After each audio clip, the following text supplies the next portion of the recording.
She's a board-certified music therapist and certified child life specialist.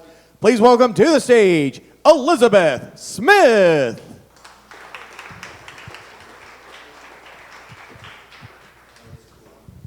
Good evening, everybody.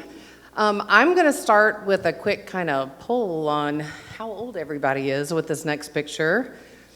Who all was more excited about the halftime show than they were about the football game? Now, I know I wanted to see a really good game, but when I heard that these artists were announced, I got really excited because this is my music. This is the music that was really important to me during that time in my life when I was figuring out who the heck I am. And that is what speaks to us. So it's one of the reasons that music therapy works, because those memories that we associate with the music during that time between the ages of about 15 to 20, that's our music. That is so ingrained in our brain that sometimes that's the only connection that we have left to who we are. I'm going to use Alice here. That's not who she is, but we're going to use her.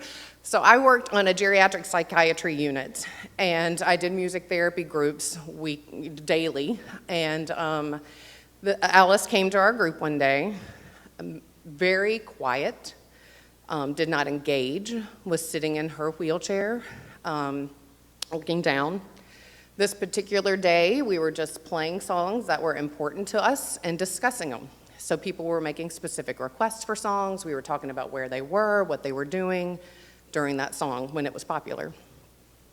Someone requested Amazing Grace, a very popular song with this age group. Played it. We were all singing along. Alice started to move a little bit. She started to lift her head. She started to move her lips along as she was singing, and then she was singing to the song. I get goosebumps still thinking about it now. It was a very, it meant a lot.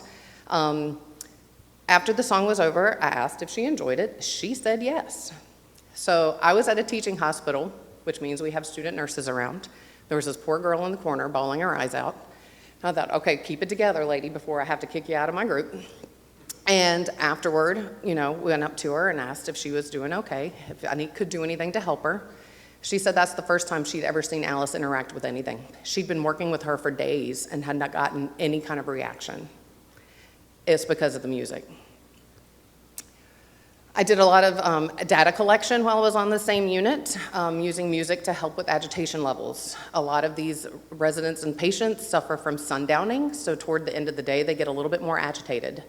A lot of sedative medication have to be administered. And I said, well, let's try music therapy and see what happens. So I gave this agitation scale to nurses before the group, about half an hour before the group. They ranked their patients. We had a music therapy session. Sometimes it was singing like we did with Alice's session and discussing music. Sometimes it was music and art. Sometimes it was improvisation on different instruments. But then again, after the session, about 30 minutes afterward, the same nurse would rank that same patient. This is just a little bit, we did a whole lot of patients, but it trended down every single time. So this meant there was no sedative medication given at this time of day. These patients were relaxed because of the music. One great example. We also use music for coping. I know a lot of us use music. We listen to our favorite songs to get us pumped up when we're working out. We listen to some of our favorite music to help calm us down. Music is also great for that coping. This is you're not supposed to have favorites, but one of my favorite patients, Dylan. Dylan was diagnosed with cancer. He came into the hospital. Not only was he facing this diagnosis and just treatment, he was also really bummed because his mom had just signed him up for guitar lessons and he wasn't going to get to take them. I said, we're going to change that. I went in there and I said, we're going to turn you into a rock star while you're fighting cancer. You got this. So we started with the basics. We progressed. He really loved it. That was his coping skill. He came to the hospital not only to fight cancer, but to get a guitar lesson. It gave him something to look forward to. Nobody wants to go to the hospital. He did. He got his music lesson. We started at the basics, went through. By the time we were finishing up, he wanted to write a song. He wrote a song. He picked the lyrics. He wrote the chords. He wrote the melody. It was his message to others. He used it to help his coping, and he wanted his song to help others that were going through the same thing. I have a little bit of a song for you today.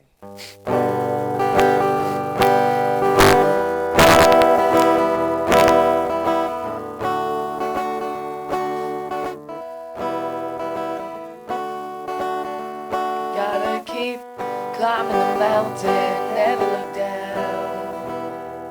It seems hard, but soon your life will turn back around.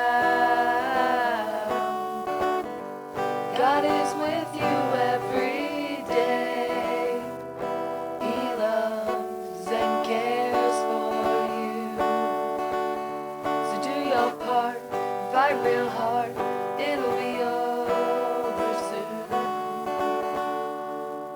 I believe in you. So now Dylan had that song to share with others, and now his family also has that song forever recorded, so they always have his voice. And I mean, those are just two quick examples of music therapy. I have worked, and music therapists work everywhere, from forensics facilities to hospitals to preschools to elementary schools with children with autism. But main thing I wanted to come here was to educate, because most people think music therapy, oh, is that therapy for musicians? Is that music for therapists? Is that just sitting around listening to music? No, yes, some of it is sitting around listening to music, but it is also being able to use that music in a very clinical and scientifically research-based way by a board-certified music therapist. So, thank you so much. Time for Q&A.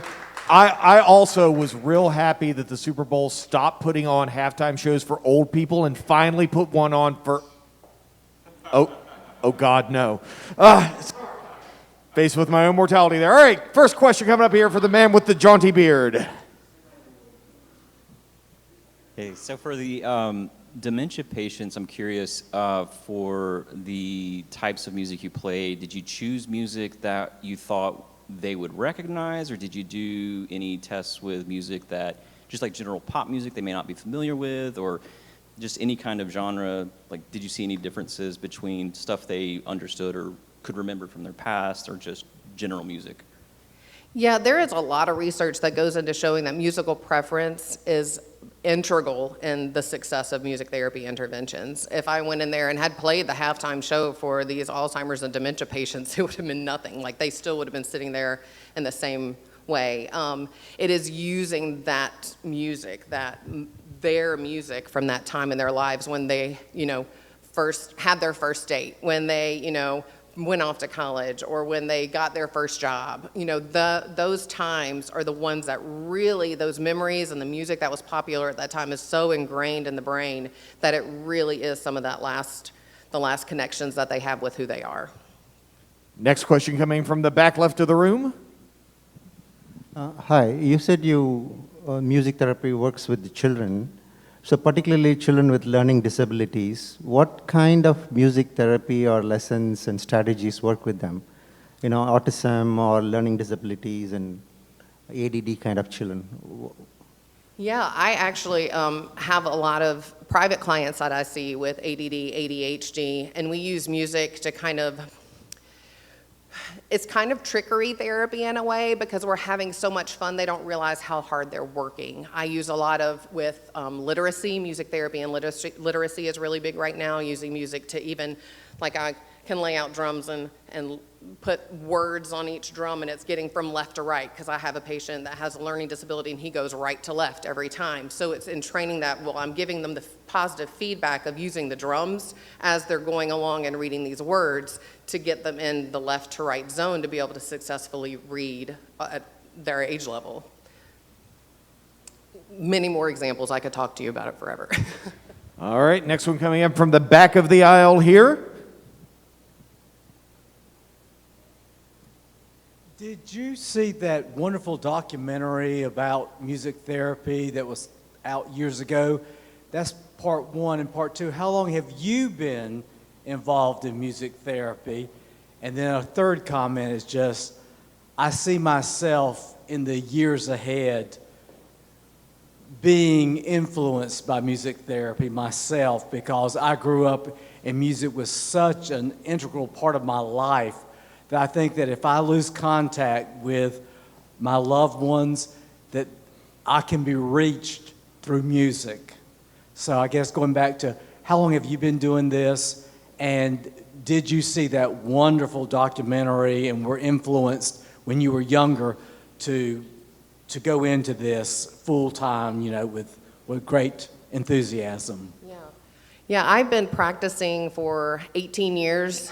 So I've been in the field for a little while. I've been in this area since 2007. I specifically went to school for music therapy because I knew that's what I wanted to do.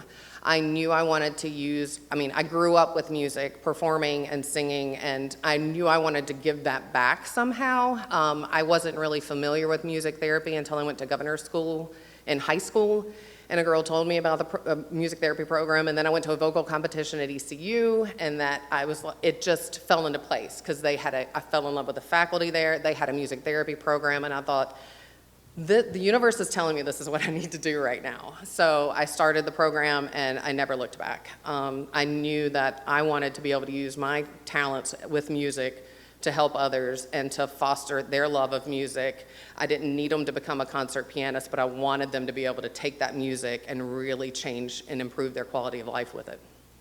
All right, give it up for Elizabeth Smith.